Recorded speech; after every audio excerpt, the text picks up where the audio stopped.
Good morning, folks. It is January 3rd, 2022. Happy New Year.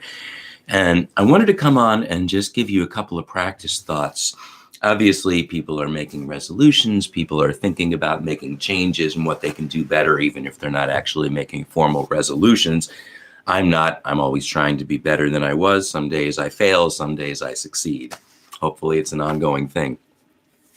But what I wanted to talk about is this debate that I see going on in online forums that I think is really a waste of time, that people are arguing over false choices. And those choices are between working on your skills and learning music, which is a silly thing because you can build your skills as you learn music if you take the time to look at what that really does require. Why is the light on my camera not on? Okay, well, I see a camera. And the other thing is that I think there are two kinds of players. There are people that are really all about execution, learning, say, a particular solo or a particular song flawlessly. And there are people that are more about exploration, which has more to do with what you are feeling in the moment and your ability to just pick up the guitar and play something. So there are people where if you say play something, will say, oh, well, I've been practicing this, and they'll have something prepared. Or they'll say, oh, I don't have something prepared, and they don't have something they feel like they can do.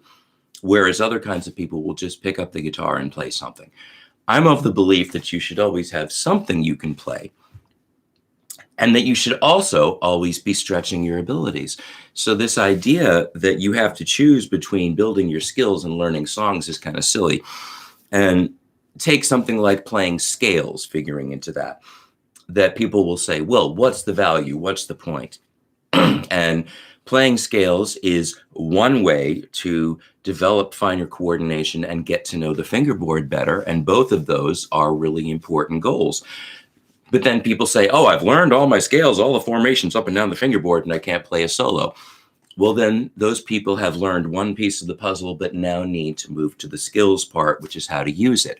And my point is, you don't need to know, for example, all 5 forms of the pentatonic scale to be able to practice execution of simple licks, to be able to practice improvising, working within a scale form and making musical statements. It's two sides of the same coin.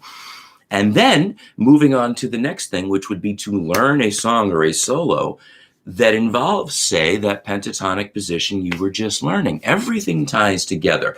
And if you don't take the time to tie things together, you will always have a gaping hole in your playing.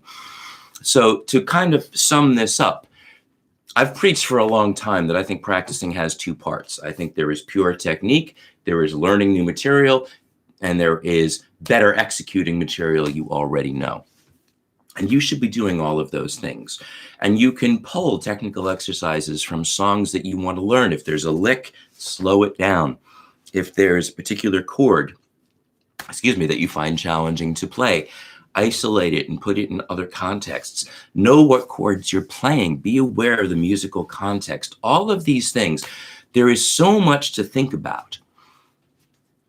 But if you simply focus in and say, in this, let's say, hour practice session, I'm going to spend 5 or 10 minutes just tuning in and walking through some patterns slowly. Maybe they are spider exercises or scales or something like that, but maybe you do them like this first, even before you break out the metronome. And then maybe you set your goal for 5 minutes of just setting a metronome tempo. But I am not doing this to stretch my fingers. I am doing this to connect to the guitar. I am thinking about the sensation of finger on string. This is the first I've touched the guitar today, so I don't need to push my speed. I just need to say hello. Maybe you spend 5 minutes working on something that is mechanical and technical like that, with the simple goal of making a direct mental connection to your fingertips. How in control are you? You then move, let's say, after this 5 to 10 minutes to, okay, I've been learning this song, and maybe there is a particularly challenging part that you continue to trip, well, you go right to that spot and you treat that spot as an exercise and you break it down and you play it stupid slowly and you forget about whether it sounds like the song, because the whole point is to take away the need to play the song and look purely at the execution of mechanically whatever that figure is.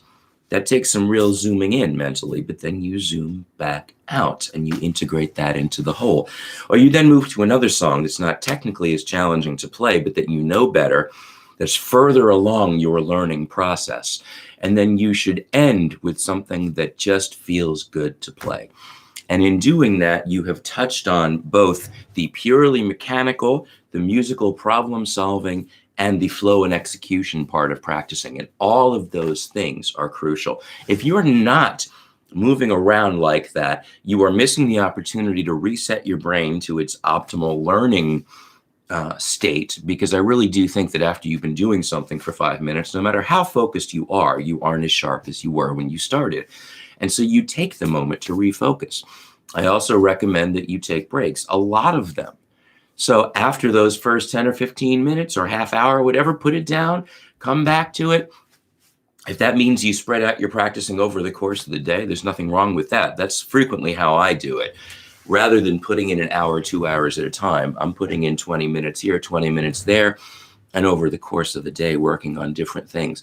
The whole idea is just to practice mindfully. It's the same thing that I've been preaching from day one and will continue to talk about. So I've got more announcements and stuff to get into. I'm going to start a Zoom workshop series, and I'll have something following up about that, so watch out for that. If you are in the Nashville area or coming to Nashville, I have just moved into a new office, and I'm excited about that. So there's more information to come, but I really wanted to just give you the hello and the kickoff today. And also, of course, I haven't posted a song lesson in a little bit, so that's coming. And then I've got a big new project in collaboration with musicnotes.com, which I'll be announcing as well when that's ready to launch. So I hope you guys had a great new year. I hope that you are excited to move forward into 2022, whatever the heck this is going to bring. Let's stay focused on the guitar and music and learning and finding the most possible enjoyment you can out of this journey, because let's face it, it's one of the better things you can do with your time, isn't it? I think so. I think you think so too. Thanks for watching. I'll see you soon.